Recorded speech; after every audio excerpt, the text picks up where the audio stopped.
What's up, everybody? Welcome back to Solomon's Porch with your host, Jason. And hello? You there? How you doing, sir? Shawn? Are you there?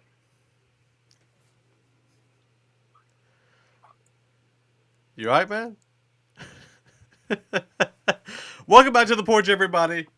Hey, I'm sorry. I realized that this is actually a podcast audio sometimes. Yeah, And here yeah. I am. I'm just silent. If you're watching the video, you saw me um, messing with Jason just a little bit, pretending like the sound wasn't coming through or something. And if you're listening to the podcast, that gives you more reason to go check out our YouTube page. So we're here back on the porch. Welcome back. We're going to be talking today about denominations and whether they are hurtful or helpful. This is, long time discussion with lots of people, and I think it's I think it's an important issue, and I think it needs to be talked about. And I don't know if we're going to come up with all the best answers or not, but at least we can discuss some of the dynamics to it. I'm trying to share the post on Facebook and talk at the same time. So, uh, nothing really in particular made me think about it. There was a discussion on the Elephant Room that I watched a while back, and then we're talking about denominations, conventions, networks. I'm part of the Acts 2 network myself, which is kind of North Carolina, Virginia, more focused area. So I was ordained through that network. And essentially, it's just a network of pastors that can stay connected, get resources, things like that. But I do come from a background of denomination, Original Free Will Baptist. I don't know if it's local or not, localized or anything like that. Shawn, you might. Yeah, it's mostly, I would call it regional. Okay, okay. So anyway, we wanted to talk about kind of the good and or bad things about it. I wanted to kind of start off with the good. First of all, Shawn, do you know the difference between like conventions, denominations, networks, anything like that? Well, and I was going to suggest that I read a definition of a Okay, okay. denomination. A denomination, a religious denomination, is a subgroup within a religion that operates under a common name, tradition, and identity. Um, so there can be multiple denominations within a specific general religion group. So, as a Christian, we have Presbyterians, we have Methodists, we have Episcopalians, we have Southern Baptists, Free Will Baptists. I might have said some of them twice, but anyway, Yeah, I have but a they're all list. still evangelical Christian. Yeah, so I have a list here on the screen. We have the kind of the main ones: Baptist, non-denominational, Methodist, Pentecostal, Lutheran. What else? Presbyterian, Reformation. I can't even read that so small. Episcopalian, Anglican, Holiness, Congregationalist, Adventist, and a whole bunch more. A whole There's a bunch more. bunch. There's a bunch of them, and then there's little other subsections in there. And the networks is, from what I best understand, there's different types of networks, but it's essentially a network of churches that work together to plant churches, to train pastors to go out and plant churches, things of that sort. And I guess technically, like Southern Baptist Convention is not a denomination, but it functions similar to a denomination, is and what and I it's frequently referred to as a denomination. It is, but technically it's not. From what I Right. understand, I'm not a part of it, but it is interesting to know all of these things. And usually denominations really do get a bad rap. They get talked about a lot. There's no denominations in the Bible. Jesus didn't come to form denominations. And I want to discuss maybe why people say those types of things, like maybe things we might have heard that might be a reason for that. But then also talk about, because I do believe there are some good things that could come out of a denominational structure, network, convention type of a thing. So, Shawn, you got any good things? You want me to start with some good things for denominations that you could think of, or? Well, Oh, the sorry. Let's discuss some of the negative connotations first. My apologies. okay, yeah, no worries. So, a lot of times when you're talking about a denomination, um, or any of those groups, is that they have a very specific structure that they find difficult to move beyond. They're much more reluctant to change. And so, as a result of that, they end up finding themselves falling behind in terms of meeting where people are today. Um, as an example, and I've used this before in the show, you may have a denomination that feels as though you can't use anything during a musical worship experience other than a piano and an organ, or maybe even just a piano only. You can't use any electric instruments whatsoever. So that would actually negate most organs today. Yeah. So there's those types of things, those elements within a denomination that have been set up that hinder what it is that they can do to be able to meet where people are today. Um, Typically speaking, a lot of denominations also will come across as saying, okay, well, this is where our denomination stands on this topic. And whenever a group representing, or a smaller group representing a larger group of people comes out and says, this is where we stand, somebody's going to disagree with it all. And so then you get some hard feelings within all of that. So, you may have like the Methodists who say, we are totally good with having lesbians serve as pastors. For that matter, having women serve as pastors. And there's a lot of folks within the Methodist denomination that would say, no, there's no way. This isn't biblical, and they'll bring out whatever scripture that they feel as though supports that. And so those sorts of those elements have a tendency to bring division within their churches.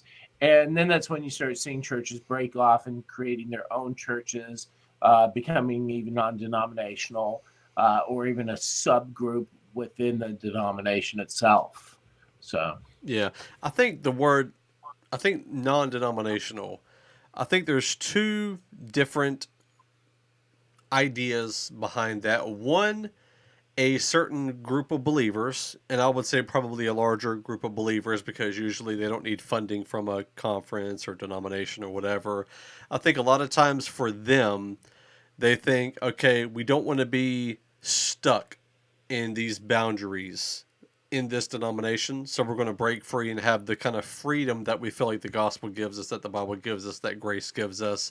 Then I think there's another one where there's some things that don't line up biblically, and the denomination will not allow that church to continue functioning in this sinful way or whatever. So they might break apart. And I think those are probably tied together a lot because I often hear, well, that church is non denominational. I wonder what they did to get kicked out, is what mm, I've heard that a few times. And honestly, a lot of churches are denominational that appear to be non denominational because they don't have the denomination in the title of the church. right. My church is technically Pentecostal Holiness, but it's just called the Bridge. There's not a even before that it was Whitley Church. It wasn't first, first Pentecostal Holiness, of whatever.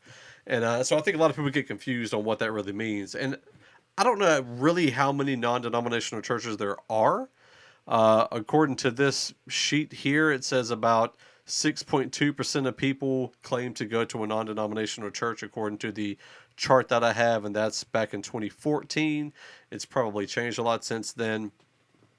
But I think part of the issues that people might have with denominations are those of what you said. I feel like it is hard to break out of tradition that I think stays within a denomination.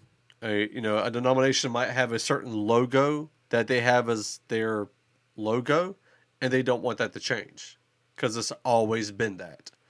Uh, a creed or a song, there's different things that they don't want to change up.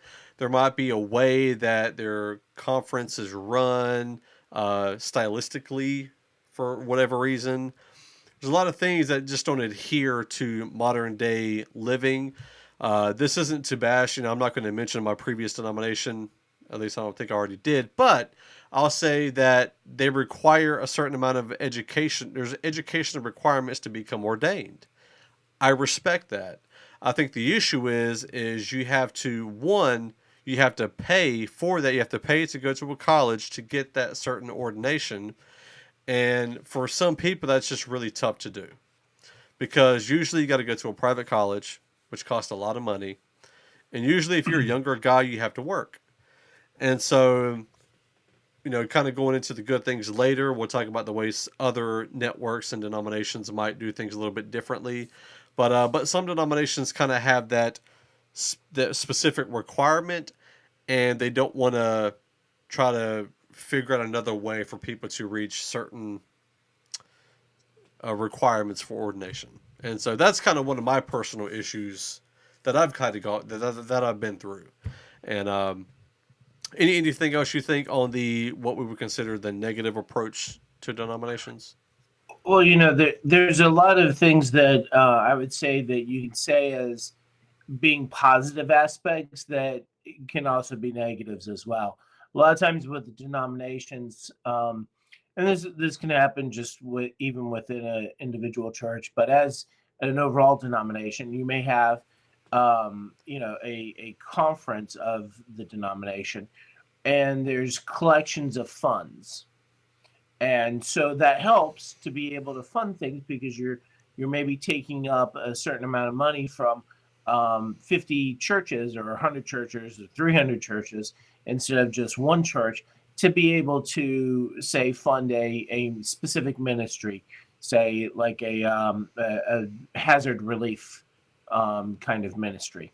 And but then at the same time, though that's a good thing because you have lots of churches working together within the denomination to be able to further this outreach.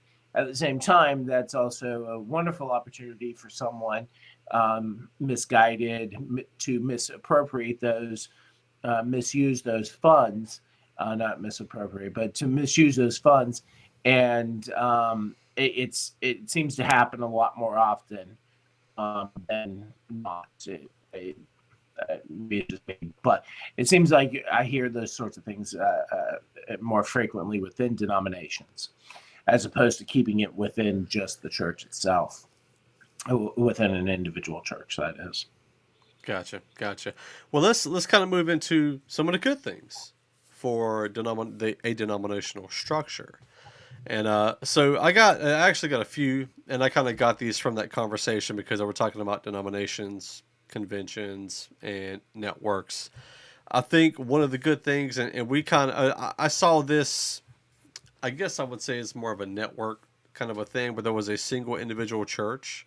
There was one lead pastor, one student pastor, and they were kind of on a lone island. They were doing things kind of on their own as a body, leading a body. They didn't really have good connections with the other pastors to see what they were doing, try to connect with them for training and leader development, things like that. And I think that's important. And I think one good thing about networks, like the Acts 2 network that I'm a part of, is they do try to have some type of leadership training where you can take classes, you can be a part of conversations, little networks.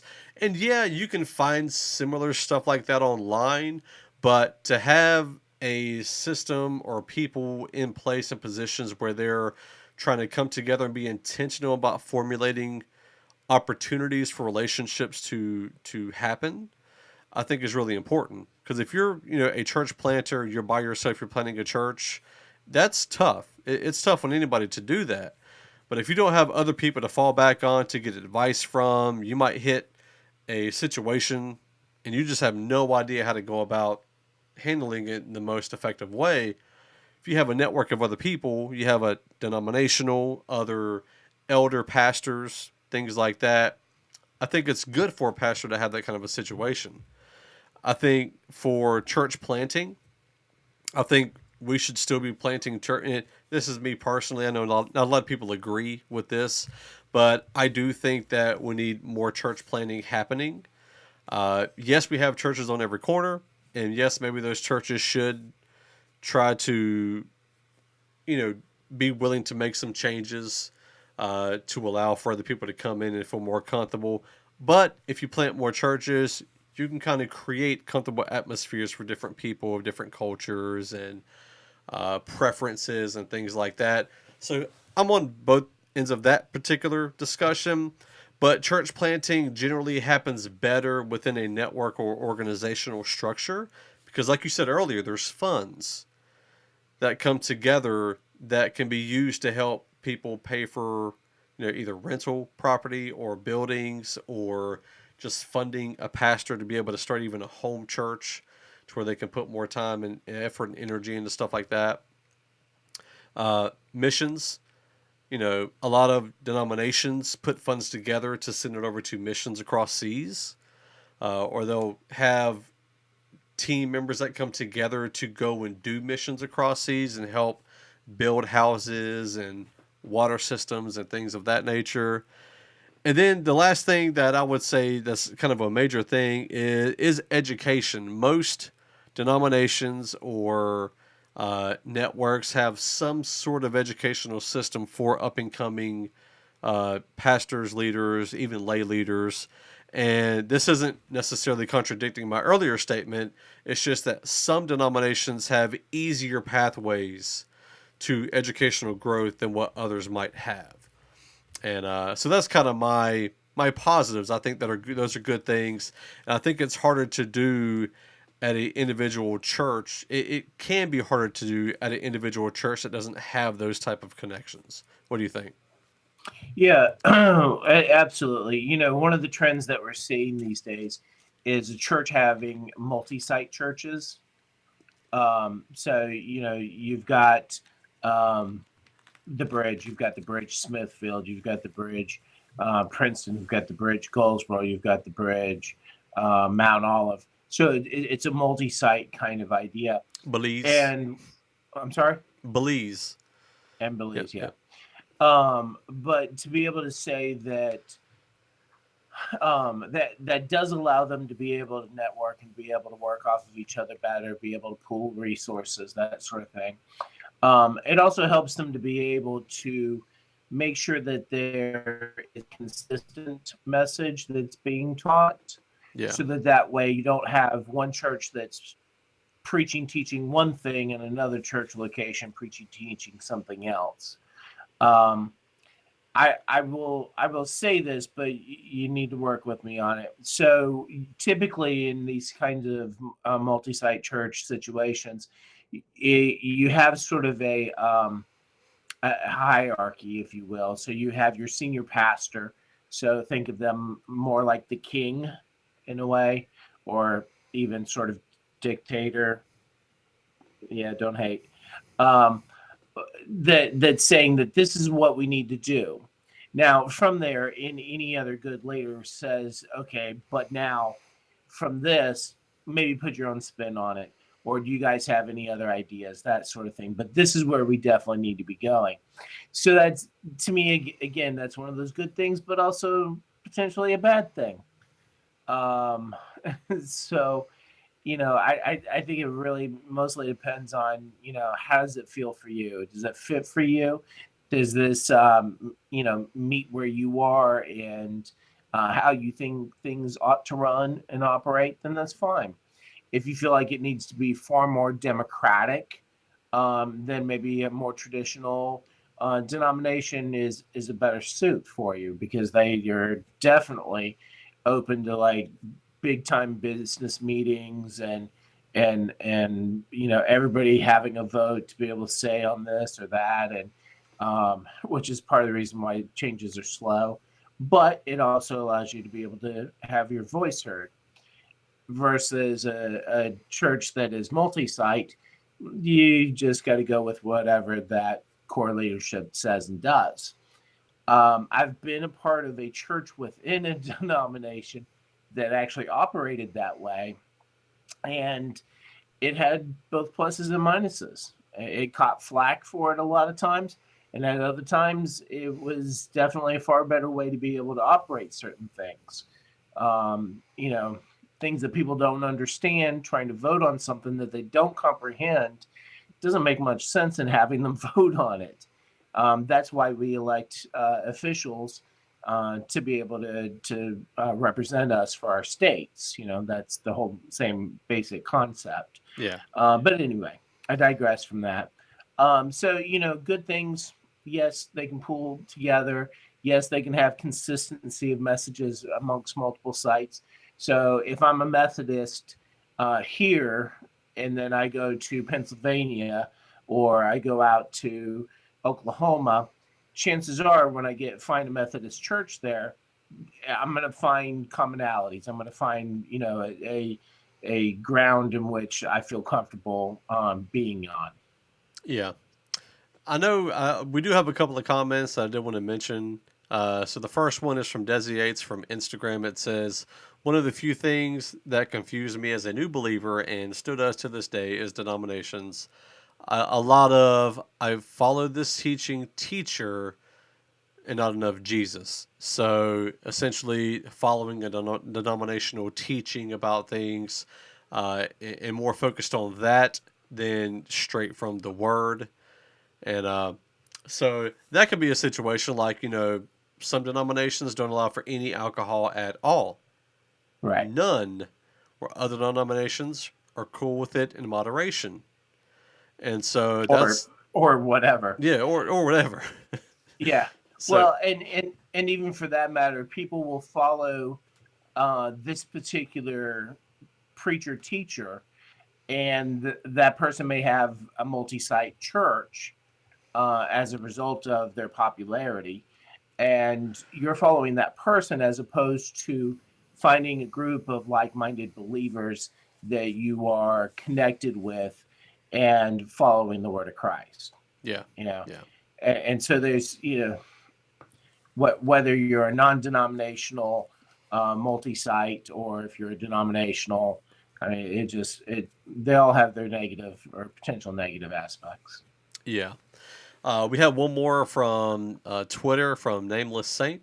He said, "So here's my thing. The word says we should all be on one accord or in one accord.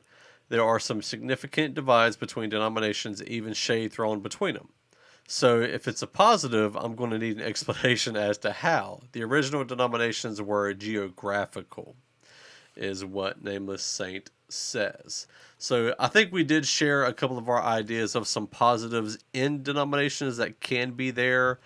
Are they always hashed out right? Are they always as effective as ideally they could be? No. They're made up of people who were flawed. I do think that, you know, one of the good things, again, going back to the goods, is that there is more of an accountability factor there. So, you know, when you have a pastor of a church and they have to report to a conference or, you know, some type of leaders in a network, like they're held responsible. I think the other good thing too is ideally, like churches should have either other pastors or elders or somebody else there. So let's just say your pastor up and goes ballistically crazy. A lot of times, your denomination, your conference, your network will have another pastor that can come in and at least fill in until that body finds a replacement, or they're there to provide a replacement, depending on how that church is functioning. A lot of conferences, networks, they try to make sure that pastors are functioning within the pastoral epistles. You know, again, going back to what qualifies as elders, do you have elders that can teach? If not, let's train some people up so they can teach. So this pastor can catch a break every now and then, stuff like that. So I think there are some positive aspects to it, but there are a lot of times when shades being thrown. You know, the number one denomination right now that catches the most flack would be what's known as the Word of Faith movement, which is the name and claim it, prosperity gospel, XYZ, the type of churches that the American gospel documentaries were made for. That type of movement or denomination, whatever that's considered. And so there is shade thrown. So I don't think that every denominational structure is bad. I think that when it becomes non-biblical, when it becomes where the traditions are not grounding in some sort of biblical guidance, I think that's where they fall apart. And and I think when it becomes more about this is the way we've always done it, we're never going to change it because this is the way we're comfortable with, I think that's when you start losing out to non-denominational type of churches.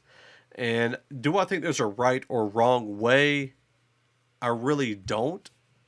But I do think that I've seen churches that were able to flourish in and outside of a typical denominational structure. So I think those are kind of my final thoughts. Shawn, do you have anything you want to add to that? Yeah. So my what it boils down to for me is that I see where the more hierarchy, dictatorship style, again, I use that loosely, Oh, type of organizational structure works for folks, and that's fine. I see where the more democratic kind of structure also works for folks. Um, I have to say for myself right now, I'm kind of against both of them in a way. I really would bring it all the way back to the original church. How are things structured? Where are we going to for this?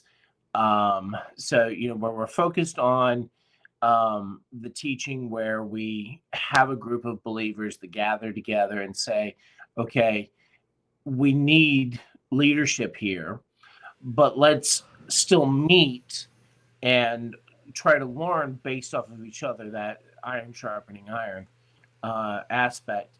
And when you develop a leader, whether you develop a leader or whether you bring a leader into the fold, if you will, this group of believers, that either way, you're still having church. You're still a church because you've got one or more people meeting together in His name.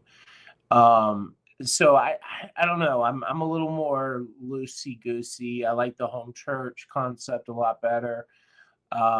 Where there's I like having resources, and you know what? We live in a day and age where resources are abundant. Man, you yeah, can yeah, Google anything in the world anymore. Now, having financial resources, okay, maybe that's a different story. But I think that there's still a lot of those people that are doing those things too. So that's where I'm kind of like, yeah, church planting, but no church planting. I think church planting from the perspective of the home church growing up and growing together, as opposed to a denomination specifically trying to grow its denominational influence. It just seems like there's too much of it. There are too many buildings out there that people have built for this denomination or that denomination, and they're going to waste. Because whether it's people in there that it's a country club atmosphere, or that they're dying out anyway, because they're just no longer active, no longer have the congregational support to be able to keep it all up. So, why bother keep doing it that way? I think that especially with COVID these days, that we're seeing a greater um, influx of ideas of challenging us as to what we consider to be church, and how we see worship, and how we see growing as Christians, and where our leadership comes from. Um, I always try to buck the system, I guess. So, yeah, yeah. Well, I think ideally, I think it's good to have a system and a single body where there's not just one person doing everything up top like a king. And at one point, I was leaning toward more of that idea, like there should be one person in charge that makes the final decisions of everything. But then it becomes their church, and the the building, the body, like everything belongs to that body of believers. And I get, if this one person's in charge, you don't like what they're doing, go somewhere else. But if that person's in sin and everybody else is following along in that sin, I feel like there needs to be some sort of accountability for that person. So I like the idea of having a group of elders in a church, a group of pastors, whatever you want to call them, who can call out the pastor and say, hey, we feel like there's some error in maybe this spot or that spot, or maybe in this teaching, theology, whatever. I do like that. That's ideal for a single body of believers. Once that grows beyond that body of believers, I think it's harder to find a lot of real biblical precedents. So yes, Paul, he planted a lot of churches and he corrected those churches that he planted. So Corinthians, Galatians, a lot of the churches there he wrote letters to encourage them and to correct them. And so I do think that, you can look at that, what we typically call bishop type of a person, who is kind of like the pastor of multiple churches while pastoring their own church in a way. I think that's about the best biblical precedents that I can find. I might not be accurate in that, but as far as denominations and all that stuff go, those are kind of man-made organizational structures. Now, just because it's man-made doesn't mean it's bad, right? I'm not saying just because man created it that it's a bad thing. There's a lot of things that we do that we don't find in Scripture, right? We live stream stuff all the time. That's not found in Scripture. It doesn't make it wrong. I feel like if Paul was alive, he'd probably be live streaming. But I digress. I got that word from you, by the way. That's your popular word. But either way, I think there's good and there can be bad. My final thought on that. And Shawn, I think you feel like you've said your piece. Yep, follow the spirit. All right. So we do want to thank our Patreon supporters of the show, Sam Blackwell, Jason Motley. We appreciate you, gentlemen, for being continual supporters of this podcast. For anybody out there who listens on a regular basis, we're grateful for you as well. We are grateful for you. The whole purpose of this show is to kind of help think through these issues that are often talked about. And we're just glad to be able to have this type of a platform to be able to do so, whether it be podcast or YouTube. So we are on both platforms, everybody, just in case you forgot. And also, don't forget to go check out Bible with Bordeaux. That's on our YouTube page, and that's a separate podcast as well. So I'm teaching through the book of James right now and addressing some other issues on there. And does that sound about it, Shawn? Anything? Don't forget Rare's album, God Twang. Yes. And I also want to thank our two Facebook partners as well. Appreciate the interaction. Oh, yeah. Absolutely. And anytime y'all interact, we're going to try to find some way to put that on here. We're going to make more attempts to do the show live. We're going to try to. So if you're listening to this, watching this, go follow us on Facebook if you're on Facebook. Just look up Solomon's Porch Podcast. We did this particular last segment live on there. And so trying to get more engagement and get y'all more involved and get your ideas onto the show as well. And so that's it for the show this week, this bye week. We will be back with another segment soon. Make sure you stay tuned. Peace.